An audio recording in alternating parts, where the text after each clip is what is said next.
Good afternoon. Carl Gregory, COMS101, D-01, the 16th of August, 2013. This is my persuasive speech final. Present are Levi Yardley, Corbin Medeiros, and Sheila Shablovsky. And I will be talking on the subject of single parents. Good afternoon.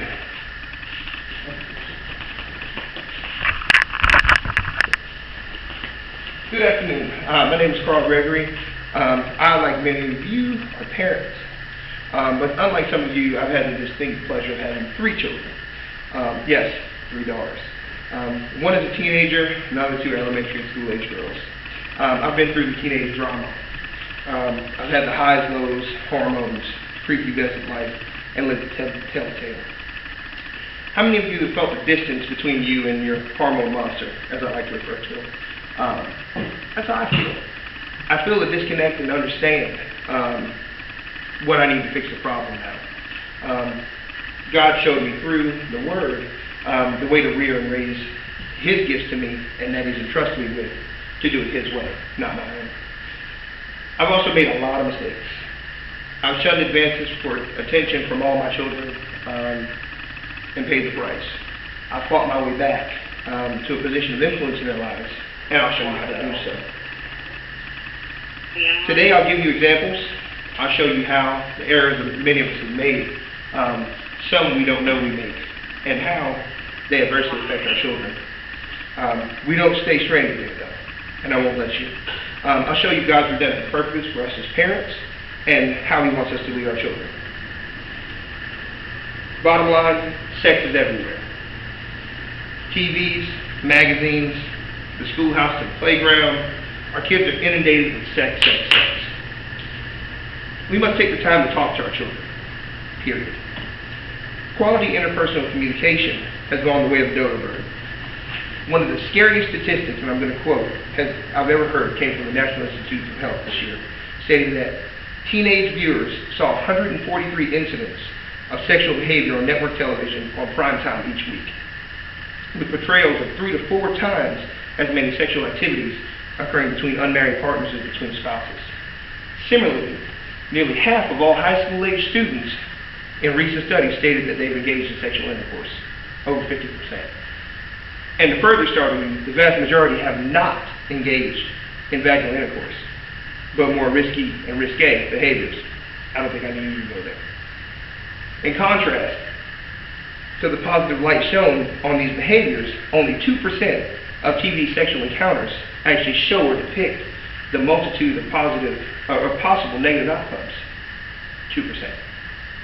TV is disarming our children and arousing them, setting them up for failure. The kids are learning their sexual attitudes from the likes of Jersey Shore, MTV, BET, VH1, etc., while we sit idly by as parents.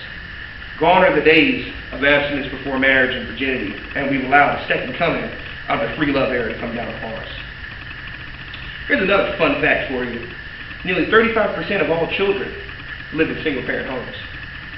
The vast majority being African Americans, paving the way with a whopping 67%, according to 2012 statistics, followed by American Indians and Hispanics.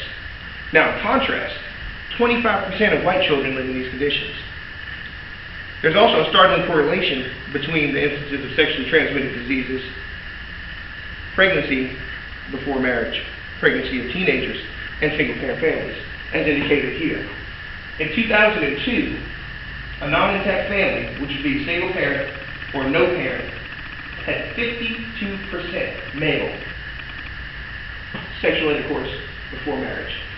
54% of females in the same category. If that's not an eye-opener, I don't know what is. The Word of God speaks volumes to the relationship between fathers and daughters. The father's most sacred duty is to protect her and to preserve her from the time of childhood to virtuous womanhood. As fathers, we often shirk our responsibility to raise our children, especially our daughters. We perpetuate a vicious cycle of emotional abuse and psychological torment, simply by being absent. My daughter said something to me only a few days ago that was very profound. She told me that Daddy was her boyfriend. Now, out of the mouth of a 4-year-old, I kind of laughed about it, but I immediately began to strike that down. But then a realization came to me. I'm her example. I'm going to show her how a husband is supposed to treat a wife, how a man is supposed to treat a woman. So yes, I am a boyfriend.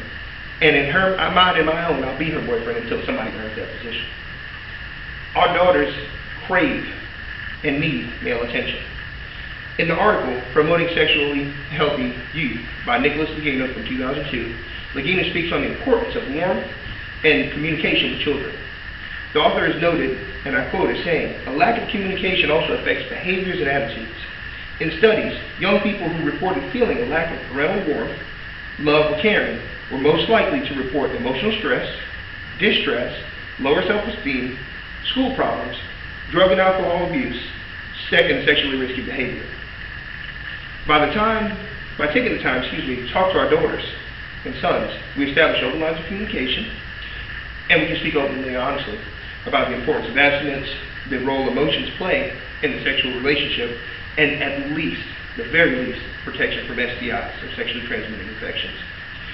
In the Bible, there are many verses that talk about fathers and their children. I think the most poignant is Psalms 127, verses 3 through 5, which says that our children are like arrows in the hands of a mighty warrior. Blessed is the man who has many in his quiver. Now, we must take the time to shape and groom our children into productive citizens. Once we do, they won't veer far off from the mark. The Word is very clear about the role of a father in the life of his child. It's also very clear about the need for reproof. I would be very remiss if I didn't talk about the fact of sparing the rod and spoiling the child. I would also be remiss if I didn't say that we should train the child in the way in which he should go, and when he is old, he won't depart from it. And that's Proverbs 22:6. It tells us that it's important not to provoke our children to wrath, but to lovingly provide correction at the necessary times, as to not raise an even more perverse generation and despondent than the current. We have a God-given duty as fathers, as parents. Our job is to raise these children, especially our daughters, to be better than us, better than their mothers, although that's hard. More importantly, we have the duty to show our daughters how a woman is supposed to be treated by a man. My late pastor, Robin O. Walker, once said to me, "As you validate your daughter, showing her how a man treats a woman, she'll understand phileo love, or brotherly love, that a man is to have for a woman. She'll also begin to understand the eros love later on in the relationship, which is the erotic love, or the physical love. You must be a shining example of that phileo love. Loving affection, warm sentiment, kindly speech will win her heart, so that when the time comes for her to meet a suitable suitor, she will have an appropriate expectation of what a man should be. I pray that all of you will be that emulation of what God has called a father and mother to be in the life of his daughter." In closing, I'll say this. We've shirked our responsibility for far too long as parents. It's time for us as a generation to stand up and stop letting our children be those latchkey kids that we speak about. Those children that are led by television, mass media. We have to take the time to talk to our children, to be honest with our children, to love our children, and we'll see the difference. I thank you for your time, and I'll open the floor for questions.